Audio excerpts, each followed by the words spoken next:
Assalamualaikum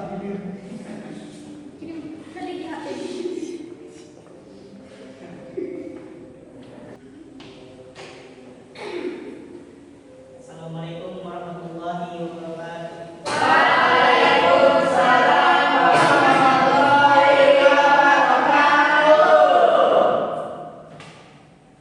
Selamat pagi anak. Pagi Pak. Gimana kabarnya hari ini?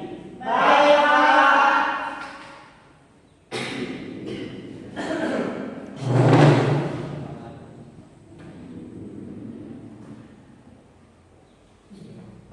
Sebelum kita mulai pelajaran, Bapak kepada ketua kelasnya untuk memimpin doa kepada yang kesana. Baik kawan, sebelum memulai pembelajaran, alangkah baiknya kita berdoa. Berdoa mulai.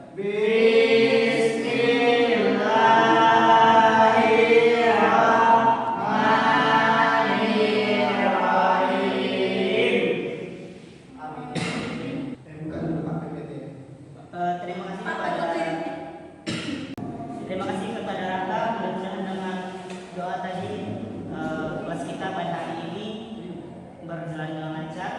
Sebelum masuk kepada pembelajaran, kepada Anda semua untuk membersihkan terlebih dahulu di bangkunya banyak sampah. Izin Pak, buat Ibu.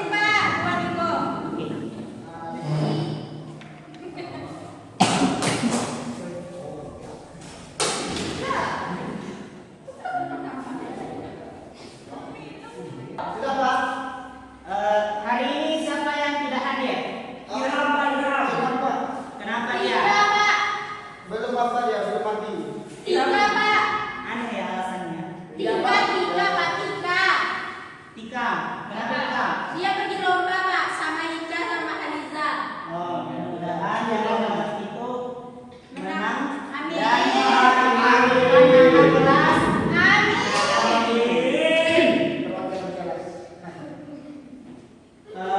Selanjutnya kita akan masuk kepada materi pembelajaran tentang konsep fikih dan sejarahnya.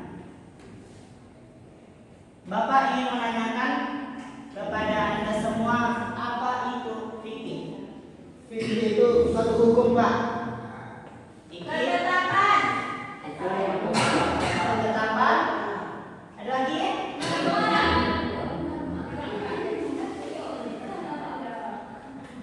Ada lagi yang tahu? Enggak Pak. Oke, Bapak akan masuk kepada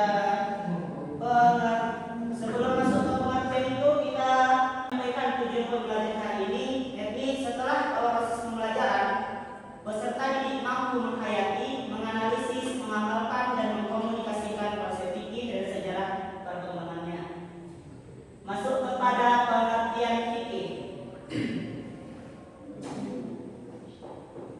Fikih berasal dari bahasa Arab, yakni faqiha yaitu fikhan, artinya paham atau mengetahui lebih dalam tentang sesuatu. Coba apa tadi pengertian fikih secara bahasa? Yaitu paham atau mengetahui tentang sesuatu. Baik.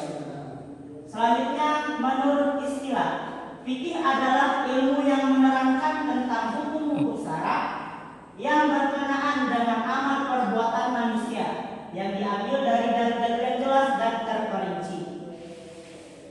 Fikih menurut ulama ada dua pendapat. Di sini Bapak ambil. Yang pertama, ulama usul. Mereka berpendapat fikih adalah ilmu yang menerangkan hukum syara yang bersifat furu' atau cabang yang dihasilkan dari dalil tafsir. Sedangkan menurut ulama fikih adalah mengetahui hukum-hukum syara yang menjadi sifat dari perbuatan mukallaf, yakni wajib, sunnah, makruh, dan mubah.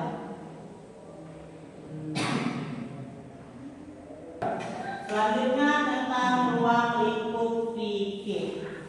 Coba Riza bacakan apa saja ruang lingkup fikih. Ruang lingkup fikih ada 4 bagian. Yang pertama ibadah, yang kedua munakahat, yang ketiga muamalah madaniyah, yang keempat jinayah,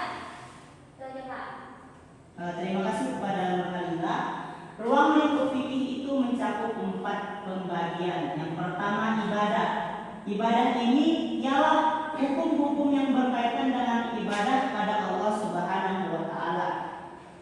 Pembagian dari fikih ibadah ini seperti taharah, salat, puasa, zakat, haji, penyelenggaraan jenazah, jihad, dan selanjutnya. Kemudian ruang lingkup yang kedua munakahat, yakni hukum-hukum yang berkaitan dengan kekeluargaan, mencakup pernikahan, nasab, persusuan, nafkah, warisan. Kemudian yang ketiga muamalah madaniyah. Muamalah madaniyah ini mencakup tentang jual beli, khiyar, riba, sewa menyewa, utang piutang, gadai. Dan yang keempat ada jinayah. Jinayah ini ruang lingkupnya yakni pelanggaran, hukum murtad, hukum zina. Selanjutnya sumber hukum Islam. Sumber hukum Islam, fikih Islam ini yakni sumber yang dijadikan para ulama untuk mengambil hukum. Ada 4. Pertama, apa yang pertama?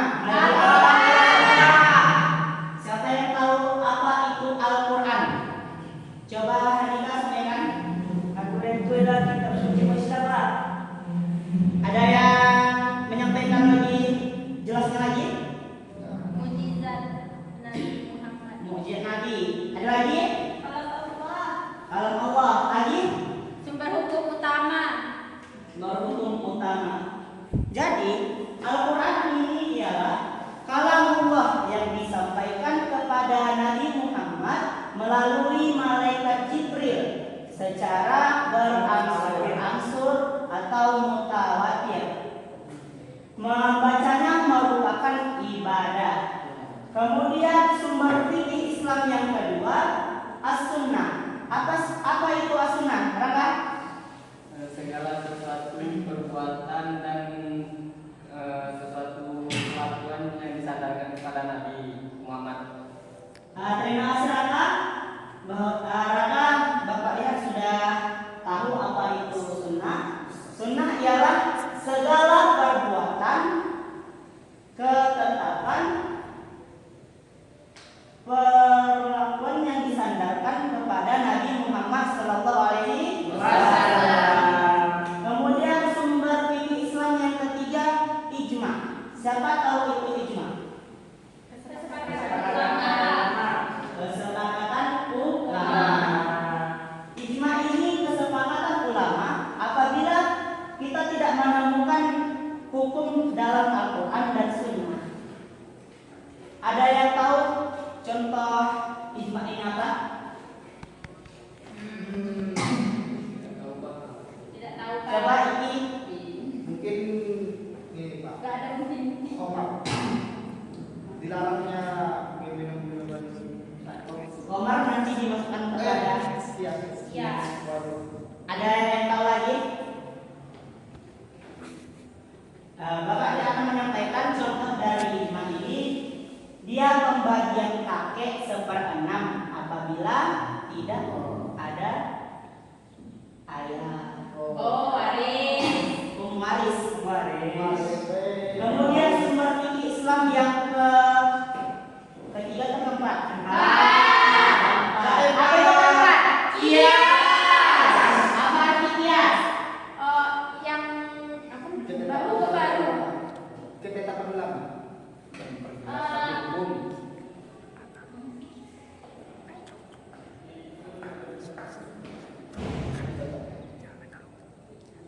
Mengaitkan Pencatatan hukum. Apa Nurhaliza? Kias adalah menghubungkan atau memperlakukan ketentuan hukum suatu persoalan yang sudah ada ketetapannya di dalamnya kepada persoalan baru karena keduanya mempunyai persamaan ilah. Berarti terima kasih kepada Nurhaliza. Kias ini ialah menggambarkan sesuatu yang sudah ada kepada sesuatu yang baru. Contohnya seperti yang disampaikan saudara Fikri tadi. Lagi Coba sampaikan lagi Fikri. Mungkin khamar tadi Pak, dilarang. Khamar adalah minum-minuman yang dimabukkan. Allah mengharamkan meminum khamar dan dikiaskan dengan narkoba. Narkoba juga Memang hal yang memabukkan. Narkoba kan tidak ada disebutkan dalam Al-Quran, tetapi dikiaskan dengan khamar hal yang memabukkan. Selanjutnya perkembangan sejarah perkembangan fikih. Sejarah perkembangan fikih ini ada 5. Yang pertama, periode risalah. Periode ini dimulai sejak kerasulan Nabi Muhammad Shallallahu Alaihi Wasallam sampai beliau wafat. Periode ini dibagi kepada 2, yakni periode Mekah yang berfokus kepada pembahasan akidah. Kemudian periode yang kedua, periode Madinah. Masa ini Allah mulai menurunkan ayat-ayat Al-Quran tentang hukum-hukum ibadah dan muamalah. Yang kedua, periode Khulafaur Rasyidin. Periode ini dimulai sejak wafatnya Nabi sampai kekhalifahan Muawiyah lahir. Sumber fikih pada periode ini di samping Al-Quran dan Sunnah Nabi juga ditandai dengan munculnya berbagai ijtihad para sahabat. Selanjutnya periode awal pertumbuhan fikih. Masa yang ini dimulai pada pertengahan abad ke-1 sampai awal abad ke-2. Periode ketiga ini merupakan titik awal pertumbuhan fikih sebagai salah satu disiplin ilmu dalam Islam. Adapun selanjutnya periode keemasan. Periode keemasan dimulai dari abad ke-2 sampai abad pertengahan ke-4. Dalam sejarah peradaban Islam, periode ini termasuk dalam periode kemajuan Islam pertama. Seperti periode sebelumnya, ciri khas yang menonjol pada periode ini adalah semangat ijtihad yang tinggi di kalangan para ulama, sehingga berbagai pemikiran tentang ilmu pengetahuan dapat berkembang.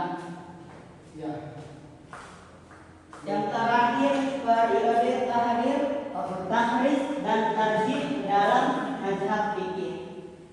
Coba baca, nanti Bapak suruh salah satu orang untuk menyimpulkan dari hasil yang Anda baca. Yang ini aja Pak. Ya. Siapa? Sudah siap dibaca? Sudah.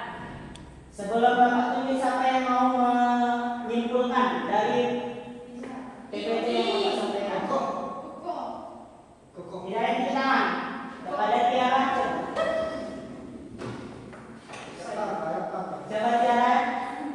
Periode tahrif dan tarjih dalam mazhab fikih itu ditandai dengan melemahnya semangat ijtihad di kalangan ulama fikih.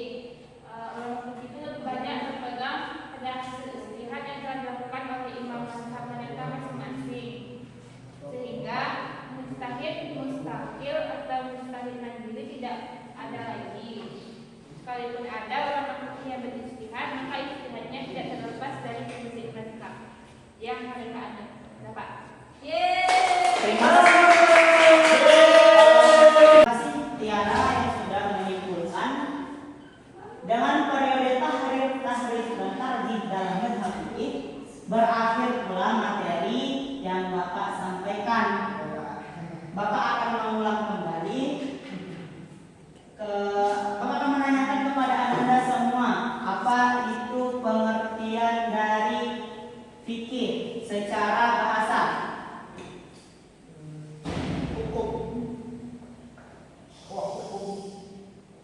Apa?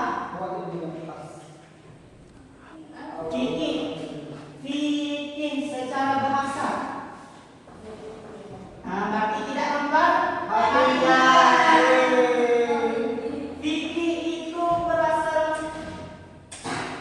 Silakan masuk.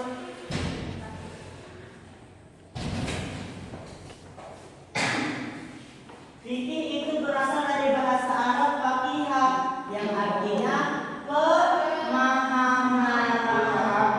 Jadi Anda itu semua harus memperhatikan agar paham. Kalau tidak paham nanti tidak tahu. Selanjutnya ruang lingkup fikih. Coba sebutkan apa saja ruang lingkup fikih itu. Handika apa? Pernikahan, jinayah, fikih ibadah, Ya. fikih muamalah. Terima kasih kepada Anda. Selanjutnya ruang lingkup budaya. Selanjutnya sumber fikih Islam. Al-Quran. Sunnah, Ya. Yang keempat itu adalah sumber fikih Islam. Periode perkembangan fikih terdapat ada 5 tadi. Karena Anda sudah paham semua, di sini Bapak akan mengevaluasi Anda dengan media pembelajaran atau media evaluasi berbentuk workflow. Ya, perhatian ke depan semua. Bapak di sini akan mengadakan evaluasi. Siapa yang tidak dapat akan Bapak suruh menyanyi atau Bapak hukum lompat dari lantai atas ke bawah. Tidak mau. Bapak di sini tidak akan menyuruh maju satu-satu, tetapi Bapak akan spin nama siapa yang nama siapa yang tunjuk, dia yang menjawab evaluasi dari yang Bapak buat. Gak ada di WC.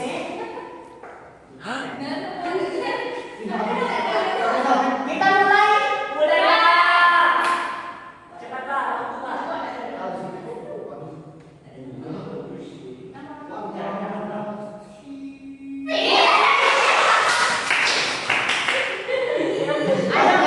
Maju. Apa Pak? Wah itu.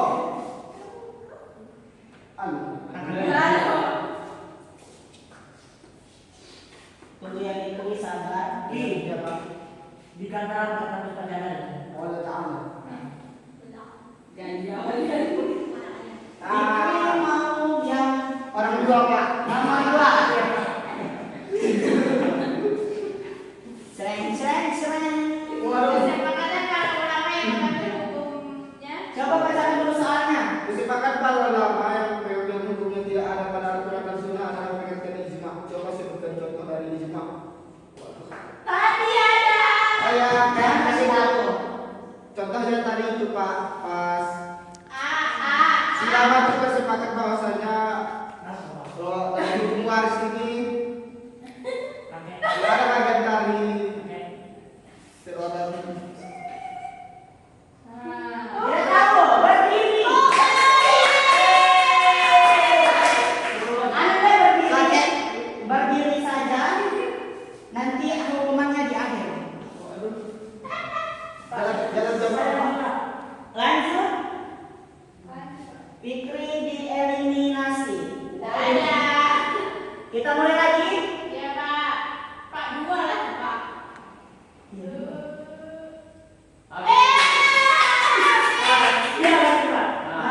Akhir. Orang berapa lah? Kita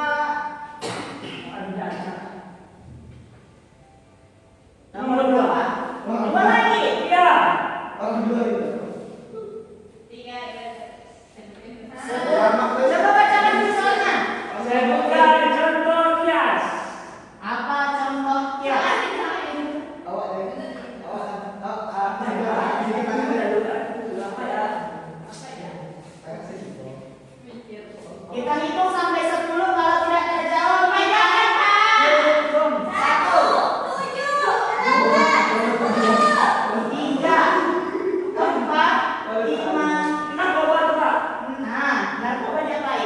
dia disamakan sama Omata karena dulu pada masa Nabi narkoba itu tak ada, jadi disamakan, dikiaskan disamakan sama Omar atau bukan Pak? Karena hal yang Sama, bukan. Terima kasih Bapak Andika. Hadiahnya besok. Coba. Kata bohong. Itu evaluasi kita pada hari ini. Oh, ada yang dihukum ya? Apa hubungannya dengan lompat? Bukan mati dong. Nyanyi Pak nyanyi. Nyanyi. Dong. Sama-sama Idul Fitri menyanyi. Nyanyi potong bebek angsa dengan vokal oh sakit Pak. Lepas ini pembelajaran kita berakhir. Ya Pak. Bisa mulai bisa kalau Pak. 1, 2, 3.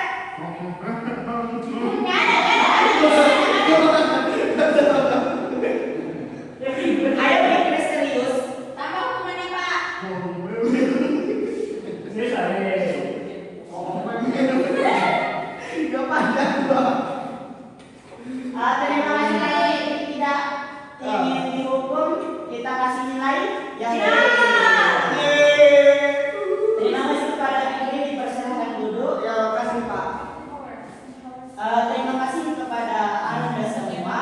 Jadi kepada Ananda untuk selalu mengulang-ulang pelajarannya agar ingat, karena pembelajaran kita sangat penting dalam kehidupan kita sehari-hari. Karena fikih ini selalu